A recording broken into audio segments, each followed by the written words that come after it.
The memory merchants. Sarah's fingers danced across the holographic interface of her memory extraction and authentication device, or MEAD, as everyone called them. Through the pristine windows of Neurobank's audit department, the setting sun cast long shadows across her workspace, making the blue glow of the memory strands more pronounced. Each strand represented someone's most precious moments, traded away for credits. Something wasn't right with this batch. Sarah leaned closer to the display, frowning at the authentication signatures from the slum districts. She'd been reviewing memory trades for 3 years, and she'd never seen a pattern like this. Joy-filled memories. First kisses, childhood victories, moments of pure love, all being routed to the same handful of wealthy clients. The name Dmitri Stavros appeared repeatedly in her logs, along with Elena Rothschild. Together, they'd acquired over 3,000 premium memories in the past month alone. Sarah pulled up the file of her latest interview subject. Ray sat slumped in the memory extraction chair, his eyes vacant. "I need the credits," he'd mumbled, signing away the memory of his daughter's first steps. Can't feed a family on memories. But it was more than that. Ray showed signs of severe depression, like so many others from the slums. Sarah had attributed it to poverty, but now she wasn't so sure. She began cross-referencing acquisition patterns against psychological profiles. A notification pinged. Sarah's breath caught as she read the results. Her hands trembled as she pulled up her own most treasured memory, winning a dance competition at age 12. The rainbow lights, the thunderous applause, her parents' proud faces in the crowd. She'd replayed it countless times during difficult days, but there it was. An identical memory pattern, traced to a woman named Grace. Dead 5 years now, Sarah's head spun. She minimized the interface and hurried to her supervisor's office. Thomas looked up from his desk, his augmented eyes adjusting to her presence. "Sarah? You look pale." "The wealthy aren't just collecting memories," she said, laying out her evidence. "They're hoarding all the joy, aren't they?"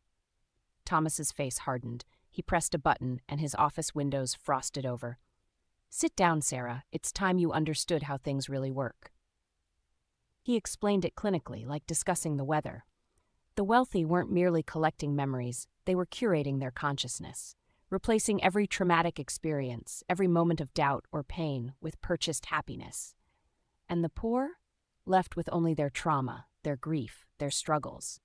"It's psychological eugenics," Sarah whispered. "It's evolution," Thomas corrected. "And you've been an excellent curator, just like Maria and David before you." Sarah's blood ran cold. She'd never heard of any previous auditors named Maria or David. That night, she used her clearance to access the restricted memory vaults. Her hands flew across the interfaces, diving deeper into the system. Her own childhood memories carried synthetic timestamps. All of them. She wasn't just reviewing false memories, she was built from them. The glitches started the next day. Memories flickering like bad holovids. A birthday party that shifted locations mid-scene. A first kiss that changed faces halfway through. Sarah couldn't trust her own mind, her own past. She traced the architect of the system, Victor. His office occupied the top floor of Neurobank, overlooking both the gleaming wealthy districts and the shadowy slums beyond. The contrast made her sick. "I wondered when you'd come," Victor said as she entered. He stood before a wall of swirling memory strands, each one pulsing with stolen joy. "You're not the first auditor to figure it out. We simply replace the others." "Like we'll replace you." "Why?" Sarah demanded. "Why engineer an entire society this way?" Victor smiled. "Happy people don't revolt, Sarah, and traumatized people can't organize. It's perfect social engineering. The rich get richer in every way that matters, while the poor—" He shrugged. "They forget they ever had anything worth fighting for." Sarah's hand tightened around the memory drive in her pocket. Not anymore. She slammed the drive into the central console.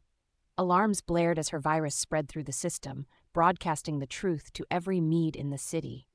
Rich and poor alike would see the evidence, would know their memories, their very identities, had been compromised. Victor lunged for the console, but it was too late. Outside, the first screams began. Sarah watched through the window as the careful engineering of society began to unravel.